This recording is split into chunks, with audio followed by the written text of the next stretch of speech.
प्रधानमंत्री नरेंद्र मोदी आज सोलहवें पूर्व एशियाई शिखर सम्मेलन में भाग लेने जा रहे हैं। बुधवार को होने वाले इस कार्यक्रम में आतंकवाद के साथ साथ क्षेत्रीय और अंतर्राष्ट्रीय हितों के मुद्दों पर चर्चा होगी। इस कार्यक्रम में पीएम मोदी वर्चुअल शामिल होंगे। इस बात की जानकारी प्रधानमंत्री कार्यालय ने दी है। पूर्व एशियाई शिखर सम्मेलन भारत प्रशांत में प्रमुख नेताओं के नेतृत्व वाला मंच है। 2005 में अपनी स्थापना के बाद से इसने पूर्वी एशिया के रणनीतिक और भू रणनीतिक विकास में महत्वपूर्ण भूमिका निभाई है। 10 एशियान सदस्य देशों के अलावा पूर्व एशिया शिखर सम्मेलन में भारत, चीन, जापान, कोरिया, गणराज्य, ऑस्ट्रेलिया, न्यूजीलैंड, संयुक्त राज्य अमेरिका और रूस शामिल है। भारत पूर्व एशिया शिखर सम्मेलन का संस्थापक सदस्य होने के नाते पूर्व एशिया शिखर सम्मेलन को मजबूत करने और समकालीन चुनौतियों से निपटने के बाद इसे और अधिक प्रभावी बनाने के लिए प्रतिबद्ध है। यह ASEAN outlook on Indo Pacific और इंडो पैसिफिक ओशियन इनिशिएटिव के जुड़ने से संबंधित भारत प्रशांत के व्यवहारिक सहयोग को आगे बढ़ाने के लिए एक महत्वपूर्ण मंच है। प्रधानमंत्री नरेंद्र मोदी का 5 नवंबर को केदारनाथ धाम का दौरा अनूठा और यादगार होने जा रहा है। इस दिन जब पीएम बाबा केदार की शरण में होंगे, ठीक उसी समय उत्तराखंड के सभी प्रमुख शिवालयों में भाजपाओं के वरिष्ठ नेता विशेष पूजा अर्चना करते दिखेंगे।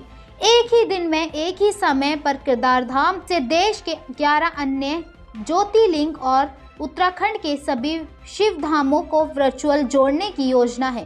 प्रदेश संगठन इसकी तैयारी में जुट गया है। प्रधानमंत्री केदारनाथ के कपाट बंद होने से ठीक एक दिन पहले 5 नवंबर को उत्तराखंड आएंगे। उनका केदारनाथ का कार्यक्रम तय हो चुका है। सरकार के स्तर पर उनके केदारनाथ में स्वागत की तैयारियां तेजी से शुरू हो गई हैं। मुख्यमंत्री पुष्कर सिंह धामी वर्चुअल और दूरभाष का माध्यम से लगातार दिशा निर्देश दे रहे हैं। पूर्ण निर्माण कार्यों से दिव्य और भव्य स्वरूप ले रही केदार नगरी में पीएम आदि गुरु शंकराचार्य की प्रतिमा का अनावरण करेंगे। करीब 400 करोड़ से तैयारी पूर्ण निर्माण कार्यों का भी लोकार्पण करेंगे। बता दें, पीएम नरेंद्र मोदी केदार धाम आने पर सरकार के सभी मंत्री, पार्टी विधायक और पदाधिकारी बाबा के धाम नहीं पहुंचाना होगा। जब पीएम मोदी केदारनाथ धाम के बाबा के दर्शन कर रहे होंगे, ठीक उसी समय भाजपा के वरिष्ठ नेता अपने आसपास में शिवालयों में पूजा अर्चना करेंगे। केदारनाथ समेत देश के सभी दिशाओं को स्थापित 12 ज्योतिर्लिंगों को भी वर्चुअल कनेक्ट करने की तैयारी है। पीएम के दौरे के माध्यम से एक साथ सभी ज्योतिर्लिंगों को जोड़ने का प्रयास होगा।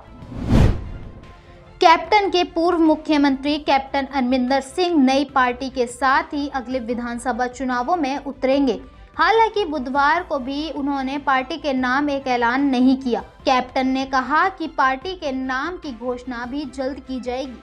चंडीगढ़ में आयोजित प्रेस कॉन्फ्रेंस में पूर्व सीएम ने कहा कि उन्होंने जो वादे किए वे पूरा करेंगे। बीएसएफ के अधिकारी क्षेत्र बढ़ाने के फैसले में सही ठहराते हुए कैप्टन ने कहा कि पंजाब की सुरक्षा उनके लिए सबसे अहम है। पंजाब ने आतंकवाद देखा है। सूत्रों के मुताबिक पता चला कि रूबरू होने के बाद पूर्व मुख्यमंत्री आज ही दिल्ली रवाना हो जाएंगे। दिल्ली में केंद्रीय मंत्रियों के साथ ही भाजपा के दिग्गज नेताओं से मुलाकात करेंगे। सूत्रों के अनुसार कैप्टन वहां कांग्रेस के सभी नेताओं के साथ बैठक करेंगे। बिहार के महागठबंधन में बढ़ते विवाद के बीच एक बड़ी खबर सामने आई है। बताया जा रहा है कि कांग्रेस के अंतरिम अध्यक्ष सोनिया गांधी ने मंगलवार देर शाम रजत प्रमुख लालू प्रसाद यादव से बात की। कई मुद्दे पर चर्चा की। सोनिया गांधी ने लालू से यह बात कल दिल्ली में पार्टी महासचिवों, प्रदेश प्रभारियों और प्रदेश कांग्रेस कमेटी के अध्यक्षों की बैठक के बाद की थी। हालांकि दोनों नेताओं के बीच क्या बात हुई, इसे लेकर अभी कोई आधिकारिक जानकारी सामने नहीं आई है। लेकिन माना जा रहा है कि भक्त चरणदास पर की गई टिप्पणी को लेकर भी सोनिया गांधी ने बात की है। दरअसल 24 अक्टूबर को लालू यादव ने दिल्ली से पटना के लिए निकलते समय भक्त चरणदास को भोगचोनर बोल दिया था। इस टिप्पणी के बाद से महागठबंधन में कड़वाहट आ गई है। कांग्रेस के ही कई नेता ने लालू यादव को दलित विरोध करार दे दिया। कांग्रेस ने लालू यादव से शब्द वापस लेने की मांग की थी। पेगासस जासूसी मामले की स्वतंत्रता जांच के लिए सुप्रीम कोर्ट ने बुधवार को आदेश जारी कर दिए हैं। इसके तहत शीर्ष अदालत ने 3 सदस्यीय विशेषज्ञ कमेटी का गठन कर दिया है। इसकी अध्यक्षता सुप्रीम कोर्ट के पूर्व न्यायाधीश आरिफ रविंद्र को करेंगे। इसके अलावा इस कमेटी के अन्य सदस्य आलोक जोशी और संदीप ओब्रॉय होंगे। सुप्रीम कोर्ट ने कमेटी को आरोप की पूरी तरह से जांच करने और अदालत में सक्षम रिपोर्ट पेश करने के लिए 8 सप्ताह का समय दिया है। सुप्रीम कोर्ट ने कहा कि पेगासस की सच्चाई की जांच के लिए कमेटी का गठन किया गया है। सुप्रीम कोर्ट ने कहा कि नतीजे का अधिकार के उल्लंघन की जांच होनी चाहिए। सुप्रीम कोर्ट ने कहा कि भारत के नागरिकों की निगरानी में विदेश एजेंसी की संलिप्तता एक गंभीर चिंता का विषय है। अदालत ने टिप्पणी करते हुए कहा कि ये अलग विषय है कि आज हम टेक्नोलॉजी के बीच जी रहे हैं, लेकिन निजात की सुरक्षा जरूरी है, न सिर्फ पत्रकारों के लिए बल्कि आम नागरिकों के लिए भी। आर्यन खान ड्रग्स मामले में एनसीबी नेता नवाब मलिक और एनसीबी अधिकारी समीर वानखेड़े के बीच लड़ाई बढ़ती जा रही है।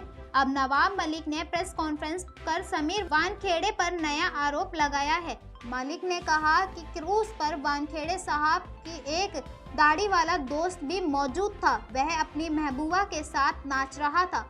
उस पर कोई कार्रवाई नहीं हुई। उस दाढ़ी वाले को खोजो, अगर उसका नाम नहीं पता तो मैं अकेले में बताऊंगा। नवाब मलिक ने कहा कि अंतर्राष्ट्रीय ड्रग्स माफिया समीर वानखेड़े का दोस्त है। वह क्रूज पर मौजूद था, अपनी महबूबा के साथ डांस और पार्टी कर रहा था। कहो तो उसकी वीडियो भी मैं जारी कर दूं। मलिक ने कहा कि क्रूज पर कोई छापेमारी की ही नहीं गई, जो कि तस्वीरें जारी की गई वो सब समीर वानखेड़े के कैबिन की तस्वीरें हैं।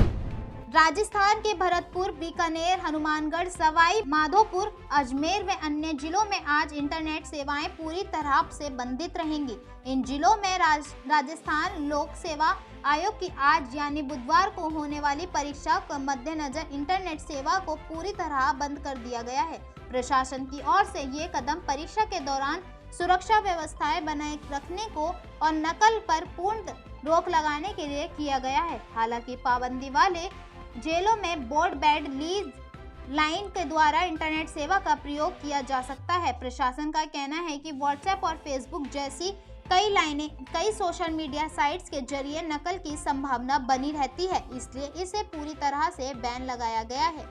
स्थानीय प्रशासन का कहना है कि इंटरनेट पर प्रतिबंध सिर्फ परीक्षा के दौरान ही जारी रहेगा। एक बार फिर परीक्षा खत्म होने के बाद दोबारा सेवाएं जारी कर दी जाएंगी। यूजर्स परीक्षा खत्म होने के बाद इंटरनेट सेवाओं का आनंद ले सकते हैं। क्रूज ड्रग्स पार्टी मामले में गिरफ्तार आर्यन खान को मंगलवार को भी राहत नहीं मिली।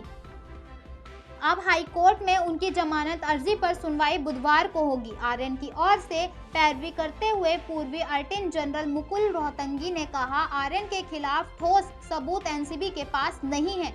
उसके पास से ड्रग्स की बरामदी नहीं हुई और बिना ठोस साक्ष्य के उसे इस तरह 20 दिनों से जेल में रखना ठीक नहीं है। जस्टिस NW संबेर की पीठ के सक्षम सुनवाई के दौरान आर्यन ने वकील मुकुल रोहतगी और सतीश मानशिंदे ने दलील दी कि आर्यन की गिरफ्तारी भी गलत है। उसका इस तथाकथित साजिश से कोई लेना देना नहीं है। साथ ही उन्होंने कहा कि एनसीबी के पास कोई साक्ष्य नहीं है कि आर्यन ड्रग्स लेता है। वहीं दोनों पक्षों की दलील सुनने के बाद संबेर ने सुनवाई को बुधवार तक स्थगित कर दिया है। कोर्ट बुधवार को अरबाज मैसेंट और मुनमुन धामंची की जमानत याचिका पर सुनवाई करेगा।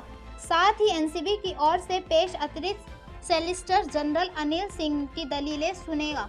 उधर विशेष एनडीपीसी अदालत ने मंगलवार को इस मामले के 2 आरोपी मनीष राजगाड़िया और अविन साहू की जमानत दे दी। क्रूज ड्रग्स मामले में जमानत पाने वाले ये पहले लोग हैं। इस मामले में अब तक 20 लोग गिरफ्तार हो चुके हैं। बता दें, एनसीबी ने इस मामले में आर्यन खान को 3 अक्टूबर को गिरफ्तार किया गया था। विशेष एनडीपीसी अदालत उसकी जमानत याचिका खारिज कर चुका है।